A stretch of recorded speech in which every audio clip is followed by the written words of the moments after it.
आज हम भारतीय शेयर बाजार की एक बहुत ही अजीब पहेली को समझने की कोशिश करेंगे। देखिए, एक तरफ तो ग्लोबल मार्केट से जबरदस्त पॉजिटिव संकेत आ रहे हैं और दूसरी तरफ हमारा अपना बाजार है कि लगातार नीचे ही जा रहा है। ये बिल्कुल एक रस्साकशी जैसा खेल हो गया है जहां दो बहुत बड़ी ताकतें बाजार को अपनी अपनी तरफ खींच रही हैं। तो चलिए इसमें थोड़ा और गहराई से उतरते हैं और पता लगाते हैं कि आखिर ये हो क्या रहा है। अच्छा, तो इस पूरी गुत्थी को सुलझाने के लिए हमारा रोड मैप कुछ ऐसा रहेगा। सबसे पहले हम ग्लोबल संकेतों को देखेंगे, फिर समझेंगे कि भारत के अंदर ऐसी क्या दिक्कतें हैं। इसके बाद हम देखेंगे कि ये सारी खींचतान चार्ट्स पर कैसी दिख रही है, और आखिर में कल के लिए क्या उम्मीद करें और हमारी रणनीति क्या होनी चाहिए, इस पर बात करेंगे। तो सबसे बड़ा सवाल यही है ना? अमेरिका में ब्याज दरें घट रही हैं, जो कि दुनिया भर के मार्केट्स के लिए आमतौर पर एक जश्न की बात होती है।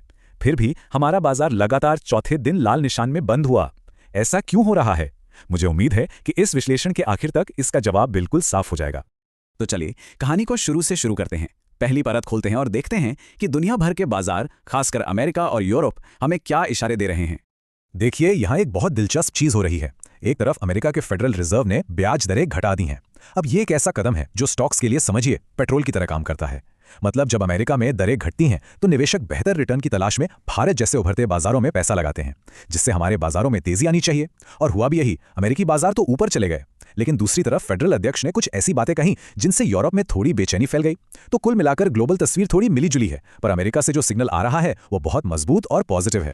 चलिए अब सिक्के का दूसरा पहलू देखते हैं। भारत के अंदर क्या चल रहा है? क्योंकि ग्लोबल उम्मीदों के बावजूद कुछ ऐसी घरेलू वजह हैं जो बाजार पर बहुत भारी पड़ रही हैं। और यही इस पूरी कहानी का सबसे बड़ा सस्पेंस है।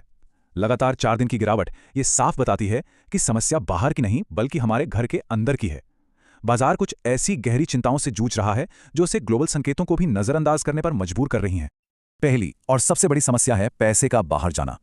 सिर्फ एक दिन में फॉरेन इंस्टीट्यूशनल इन्वेस्टर्स यानी एफआईआईज ने 3,500 करोड़ रुपए से भी ज्यादा के शेयर बेच डाले। ये एक बहुत बड़ा आंकड़ा है, और जब इतना पैसा बाजार से निकलता है तो गिरावट को रोकना लगभग नामुमकिन हो जाता है। दूसरी ओर शायद सबसे बड़ी चोट हमारे आईटी सेक्टर पर पड़ी है। अमेरिका ने H-1B वीजा की फीस में जबरदस्त बढ़ोतरी कर दी है। देखिए, ये सिर्फ एक नंबर नहीं है, ये हमारे सबसे मजबूत सेक्टर्स में से एक यानी आईटी सेक्टर के बिजनेस मॉडल पर सीधा हमला है।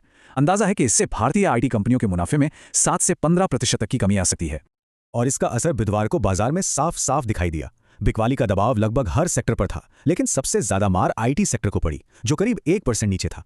हाँ, कुछ पीएसयू बैंकों जैसे सेक्टर्स ने थोड़ी हिम्मत दिखाई, लेकिन ओवरऑल मूड जो था बाजार का वो नेगेटिव ही बना रहा। ये जो कोट है ना, ये H-1B वीजा पॉलिसी के असली मतलब को बहुत अच्छे से समझाता है। ये सिर्फ एक पॉलिसी में बदलाव नहीं है, ये एक तरह का प्रोटेक्शनिज्म है। और विडंबना देखिए, एक तरफ अमेरिकी फेडरल रिजर्व दुनिया में पैसा डाल रहा है और दूसरी तरफ ये पॉलिसी भारतीय आईटी सेक्टर को उस ग्लोबल रैली का हिस्सा बनने से रोक रही है। तो अब हमारे पास दो बिल्कुल अलग अलग कहानियां हैं, एक ग्लोबल तेजी की और दूसरी घरेलू मंदी की। तो चलिए अब देखते हैं कि ये खींचतान बाजार के टेक्निकल चार्ट्स पर आखिर दिख कैसी रही है।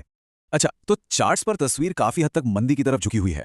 आरएसआई और एमएससीडी जैसे जो बड़े इंडिकेटर्स हैं वो कमजोरी दिखा रहे हैं। आरएसआई का 60 के नीचे होना मतलब मोमेंटम कम हो रहा है, और एमएससीडी का नेगेटिव होना इस बात को कंफर्म करता है कि बाजार का शॉर्ट टर्म ट्रेंड मंदी का है। और ऊपर से 4 दिन की लगातार गिरावट वो इस टेक्निकल कमजोरी को और पक्का कर देती है।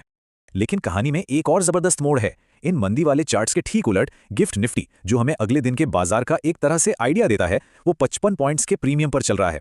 ये सीधा सीधा अमेरिकी बाजारों की तेजी का असर है, और ये इशारा कर रहा है कि गुरुवार को भारतीय बाजार एक बड़ी गैप अप ओपनिंग के साथ खुल सकता है। अब आप समझिए, यही इस रस्साकशी का सबसे बेहतरीन उदाहरण है।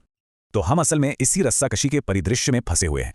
अगर इसे आसान भाषा में कहूं तो बाजार एक ऐसी सिचुएशन में है जहां ग्लोबल खरीदार और घरेलू बेचने वाले दोनों एक दूसरे से लड़ रहे हैं, और इसका नतीजा क्या है? बहुत ज्यादा वॉलेटिलिटी और कोई साफ दिशा नहीं।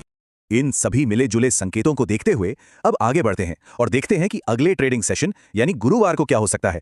तो जो सबसे ज्यादा मुमकिन लग रहा है वो ये है, गिफ्ट निफ्टी की वजह से बाजार ऊपर तो खुलेगा, लेकिन जैसे ही शुरुआती जोश ठंडा पड़ेगा, घरेलू बिकवाली का दबाव फिर से लौट सकता है। इसलिए उम्मीद यही है कि दिन बहुत अस्थिर रहेगा, जो एक रेंज में ही घूम सकता है। ट्रेडर्स के लिए 25,260, 25,365 का रेजिस्टेंस और 25,080, 25,000 का सपोर्ट लेवल देखना बहुत जरूरी होगा। अब आते हैं सबसे जरूरी सवाल पर। ऐसे अनिश्चित और उतार चढ़ाव भरे बाजार में आखिर किया क्या जाए? चलिए कुछ प्रैक्टिकल स्ट्रेटेजीज पर नजर डालते हैं। देखिए, यहाँ दो अलग अलग अप्रोच हैं। जो लोग लॉन्ग टर्म के लिए इन्वेस्ट करते हैं उनके लिए ये गिरावट अच्छी कंपनियों के शेयर सस्ते में खरीदने का एक मौका बन सकती है। लेकिन जो लोग शॉर्ट टर्म ट्रेडिंग करते हैं उन्हें बहुत सावधान रहने की जरूरत है। उनके लिए हर उछाल पर बेचने की रणनीति यानी सेल ऑन रैली ज्यादा सेफ हो सकती है। और हाँ, एक सख्त स्टॉप लॉस लगाना तो बिल्कुल ना भूलें। तो हम इस विश्लेषण को इसी एक बड़े सवाल के साथ खत्म करते हैं। भारतीय बाजार एक रस्साकशी के खेल में है। एक तरफ ग्लोबल तेजी की रस्सी है और दूसरी तरफ घरेलू मंदी की। अब देखना यह है कि कौन सी रस्सी पहले टूटती है और बाजार किस तरफ एक निर्णायक चाल चलता है। उम्मीद है इस विश्लेषण से बाजार की मौजूदा कंफ्यूजिंग हालत को समझने में आपको मदद मिली होगी। अगर आप ऐसे ही कॉम्प्लेक्स टॉपिक्स पर सीधी और साफ जानकारी चाहते हैं तो लाइक और सब्सक्राइब जरूर करें। अगली बार फिर मिलेंगे।